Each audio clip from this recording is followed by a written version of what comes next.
Di sini saya akan menjelaskan tentang Republik Indonesia Serikat.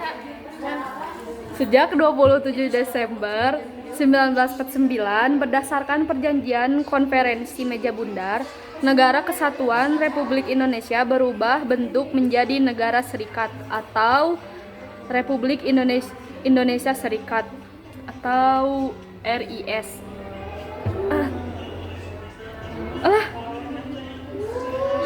Dalam pasal 1 ayat 1 Konstitusi RIS disebutkan bahwa Republik Indonesia yang serikat, yang merdeka dan berdaulat ialah suatu negara hukum yang demokrasi dan berbentuk federal. Berdasarkan Konstitusi RIS, Presiden adalah kepala negara. Presiden RIS tidak didampingi oleh wakil presiden. Jika presiden berhalangan, Perdana Menteri akan menjalankan pekerjaan sehari-hari presiden.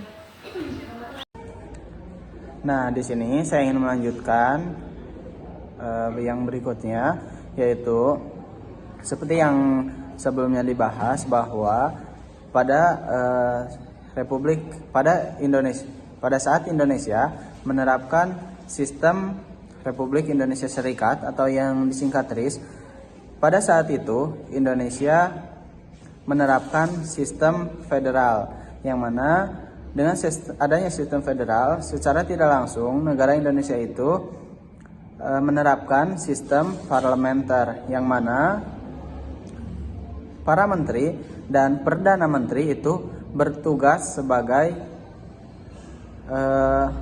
kepala dari pemerintahan Republik Indonesia.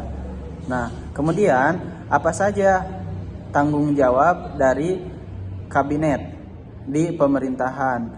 Banyak sekali tanggung jawab pemerintahan yang sepenuhnya itu berada di tangan kabinet. Di antaranya yang pertama, Perdana Menteri dan para menteri itu bertanggung jawab untuk membuat kebijakan dan memastikan bahwa kebijakan tersebut dilaksanakan. Kemudian bertanggung jawab untuk mengelola anggaran pemerintah dan memastikan bahwa anggaran tersebut digunakan secara efektif.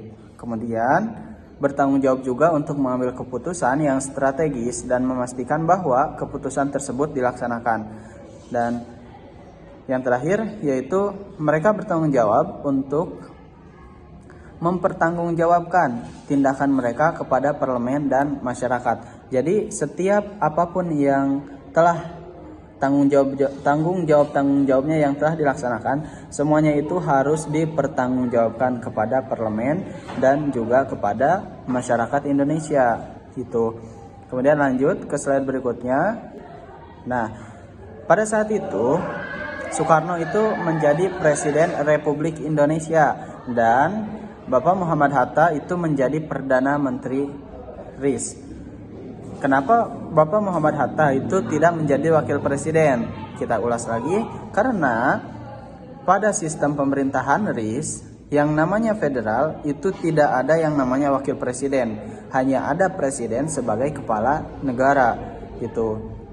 Dan untuk kepala pemerintahannya dipegang oleh Perdana Menteri. Nah, Perdana Menterinya itu pada masa Presiden Soekarno yaitu Bapak Muhammad Hatta yang menjadi Perdana Menteri RIS. Kemudian sistem pemerintahan yang berlaku pada masa Republik Indonesia Serikat yaitu sistem parlementer seperti tadi yang sudah saya jelaskan, yang mana kabinet itu bertanggung jawab kepada parlemen, dan apabila pertanggungjawaban kabinet tidak diterima oleh parlemen, maka kabinet tersebut harus mengundurkan diri atau membubarkan diri.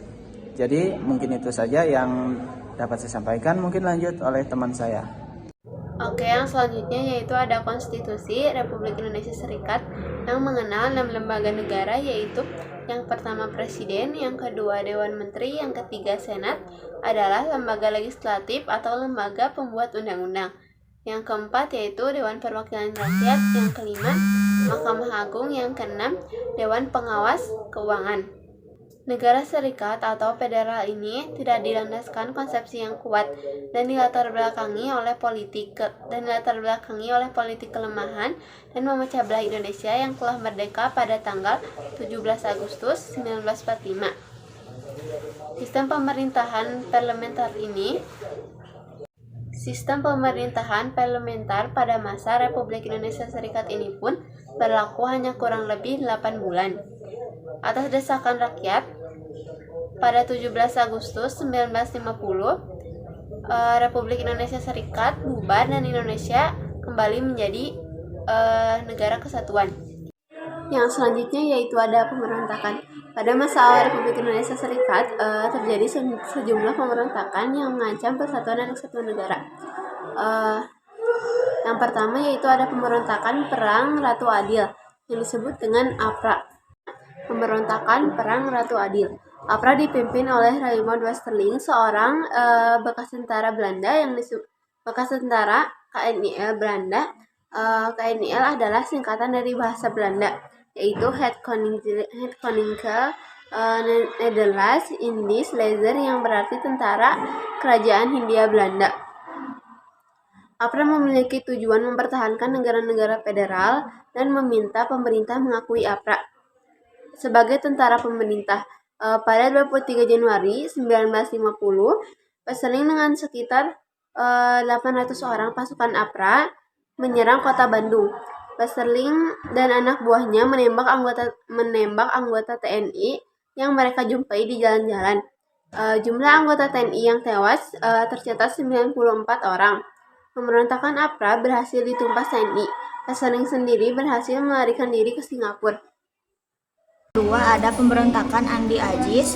Pada makan Andi Aris Makassar terjadi pemberontakan yang dilakukan oleh KNIL di bawah pimpinan Kapten Andi Agis, mantan perwira tinggi KNIL. Penyebab pemberontakan ini adalah penolakan masuknya pasukan Angkatan Perang Republik Indonesia Serikat yang berasal dari Sulawesi Selatan.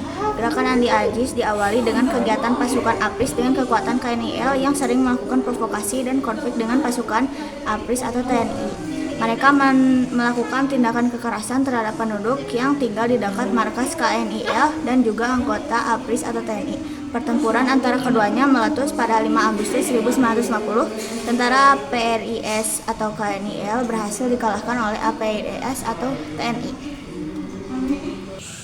Yang ketiga yaitu pemberontakan Republik Maluku Selatan atau bisa disebut juga dengan RMS. Gerakan Republik Maluku Selatan merupakan gerakan separatis yang menolak integrasi dan ingin membentuk negara sendiri yang lepas dari negara Indonesia Timur dan Negara Kesatuan Republik Indonesia. Gerakan RMS dipimpin oleh Dr. Solmukil dan memiliki basis di Ambon. RMS menganggap kemerdekaan Republik Indonesia adalah hadiah dari pemerintah Jepang. Selain itu, RMS menolak kedatangan tentara Angkatan Perang Republik Indonesia Serikat atau Tentara Nasional Indonesia ke wilayah Maluku yang bertujuan melucuti senjata bekas tentara KNIL yang masih ada di Maluku. Pada 3 November 1950 dilakukan operasi penumpasan oleh Angkatan Perang Republik Indonesia Serikat atau Tentara Nasional Indonesia. Ambon berhasil dikepung dengan bantuan Angkatan Udara dan serangan dari laut. Pada hari itu juga pasukan APRIS atau TNI berhasil merebut benteng Nio St juga. Pasan Ambon pun berhasil dikuasai oleh tentara APRIS atau TNI. Itulah materi yang dapat kita sampaikan. Mungkin beberapa dari kalian masih belum mengerti, jadi kami minta maaf untuk ketidakmengertiannya. Wassalamualaikum warahmatullahi wabarakatuh.